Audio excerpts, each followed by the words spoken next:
In the first look of the series, a child is seen asking her mother to tell her a story. The mother wants to tell her the usual bedtime stories, but she refuses to hear this and demands that her mother tells her a story better than the ones she has been hearing before. The mother agrees to this as they all say it. Kids get what they want. She starts telling the kid the story about a village far away. It is said that the village prayed to a wolf to grant them a bountiful harvest, and the wolf agreed to this. It is said that the wolf makes sure that they have the best harvest, and the villagers somehow know that the wolf is at work when the wheat field is swayed. It is said that the wolf even eats off the bad wheat to provide a more sustaining one. The kid is excited to hear this, and she talks about how the villagers would be revering the wolf. Her mother tells her that this is so until it gets to a point where they no longer care. They assumed that everything was good with or without the help of the wolf. The once celebrated wolf soon becomes forgotten by the people of the village, and they no longer worship her. The kid is sad to hear this, but wants to know exactly what happened afterward. Her mother decides to tell her what happened as we delve into the mystery behind the wolf. We get to see a traveling merchant who goes by the name of Craft Lawrence. He is about to make his way into one of the villages where he conducts his business, but he is stopped by the guards to check what he has in his cart. He shows them that he is only carrying a bunch of fur pelts. There is a bunch of wheat in the cart, and he lets the soldiers know that he was given this as a gift by one of the nearby villages. Once this is cleared, he is asked if he knows anything about the pagan villages. Lawrence seems confused about this, and the soldiers decide to explain to him that the pagan villages are the ones that are trying to carry out activities that go against the church. Lawrence says he hasn't heard of such, and after he tells them this, the soldiers let him into the village. Lawrence soon comes across a bunch of farmers harvesting wheat, and he talks to two. They tell him that the harvest is good and bountiful for the year. Lawrence is happy to hear this, and he tells the two that he is there to talk to Yare. They let him know that Yare is in the other field, but he needs to hurry up if he wants to catch up to the guy. The farmers say Yare, or one of the other youths who are at the field, will end up as Holo for the year. Lawrence seems surprised and confused by this, forcing him to mention the name Holo again. Lawrence gets to the other field that they have, and he sees the farmers talking about catching Holo, the wolf. It turns out that whoever cuts the last sheaf of wheat will be considered the Holo, and the person who eventually does is Yare. Once he cuts the wheat, he tries to run, but the farmers catch up to him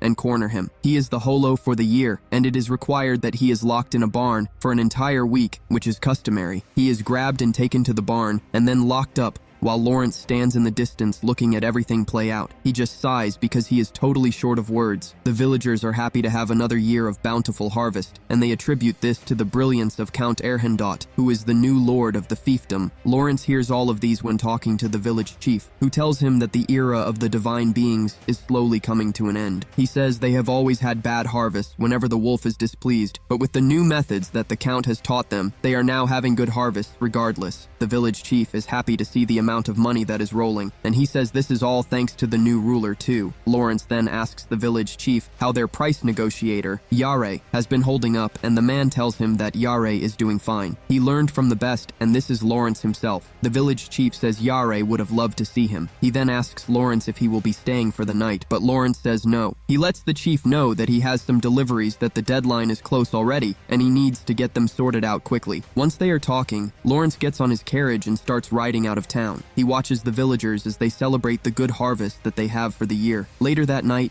he stops to rest and he ties his horse to a nearby tree. He puts fresh veggies in front of the horse to eat, and he proceeds to his cart to try and get some sleep. He checks out his cart and notices that there is some sort of strange movement in the cart. He wonders what this is, and even though he is scared, he completely pulls off the cart cover. He investigates this and finds out that there is a girl sleeping under the fur pelts that he has stored in the cart. He tries waking the girl up, and this is when he notices that the girl has wolf ears too. He is startled by this, and he takes a few steps backwards. The girl finally stands up from the cart, and she looks huge. She yawns, and then makes a howling sound. She stretches her body and shakes her tail to make sure that she is fit. While all of this is happening, Lawrence is busy looking in awe and fear at what is transpiring right in front of him. The girl then turns to him, asking him if he has anything to eat or strong wine to drink. She sees a piece of dry meat on the floor, and she reaches to pick. As she does this, Lawrence brandishes a knife and threatens to hurt her. Nonetheless, she picks up the meat and consumes it. She tells Lawrence that she snuck into his carriage because she planned to leave the village,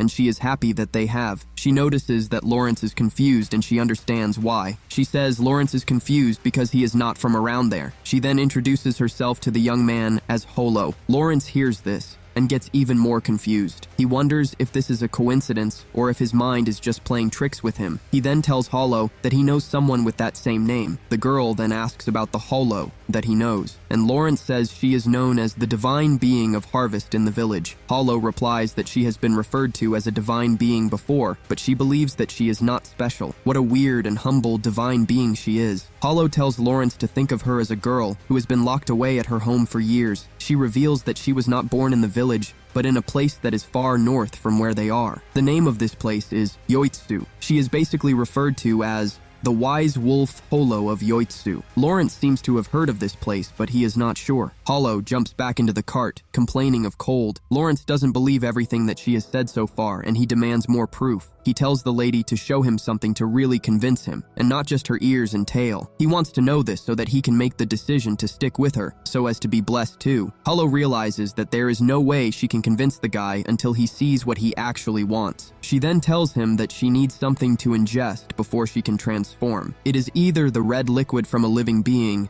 or just a small amount of wheat. She decides to go with the wheat instead, and she takes a small quantity of the wheat that is present in the cart. Hollow puts the wheat grain in her mouth and consumes it. Just then, Lawrence's horse gets agitated, putting fear into Lawrence. The girl staggers, and just when Lawrence is about to catch her, she transforms into a huge and terrifying wolf for just a few seconds. Lawrence jumps out of the cart, and he finds it hard to move because of the fear crawling through his body. After he finally gets a hold of himself, he makes his way back to the village. The village chief is surprised to see him, and he tells the old man that he has come to spend the night. The chief is surprised by this and asks him why the sudden change of heart, but there is nothing he can say about this. Just then, Yurei shows himself, and this surprises Lawrence. They show him where he is going to sleep for the night, and after this, he goes upstairs where he sees a large meal that has been set in front of Yurei. Yurei calls him to partake in the meal with him. This is an offering for Hollow, he says. Lawrence doesn't want to do this because he is not from around there, and he considers it a taboo, but Yurei convinces him otherwise. He tells Lawrence that everything is just a superstition, and this is the reason he is walking around instead of being locked up. He mentions that the villagers are just trying to have an excuse to have a festival. Yurei considers having the meal with Lawrence as an appreciation of what he has done for him. Apparently, Yurei has been able to negotiate a good deal because of everything that he learned from Lawrence. It turns out that merchants didn't like buying from the village in the past, but Lawrence was the first to come and buy their wheat. Just after he did this,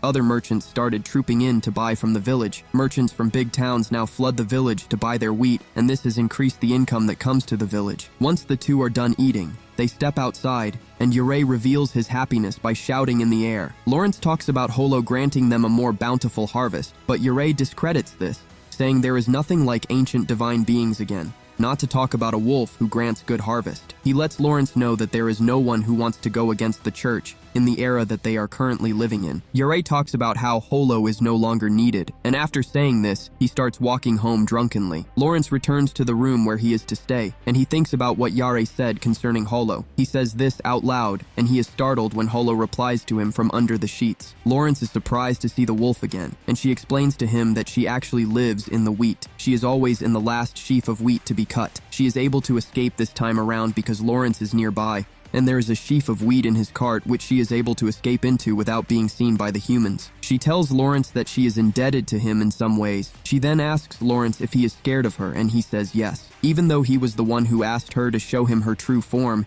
he was absolutely terrified when he saw her. Hollow acknowledges this and says, "It is normal because people always get scared when they see what she truly looks like." She says there is an exception to this. Apparently, there was one person in the village who asked her to make the harvest in the village bountiful, and this is the reason she has been keeping her promise. However, seeing the way things have turned out, she doesn't believe anyone needs her again, and it is time for her to move on. Lawrence then asks her where she would like to move to, and she says north. Her wish is to return to the north, she says. The next morning, Lawrence leaves the village, and he is able to get Hollow out of the village using his cart. Once they are away from the village, Hollow emerges from where she is hiding. She is wearing Lawrence's clothes that she found in the carriage. She then tells Lawrence that she would like to stick with him. Lawrence agrees to this, but tells the lady that she will have to earn her own keep, and she agrees to this. She is not the type to eat Lawrence's food and not do anything in return, she boasts. Once this is settled, the two start their new adventure.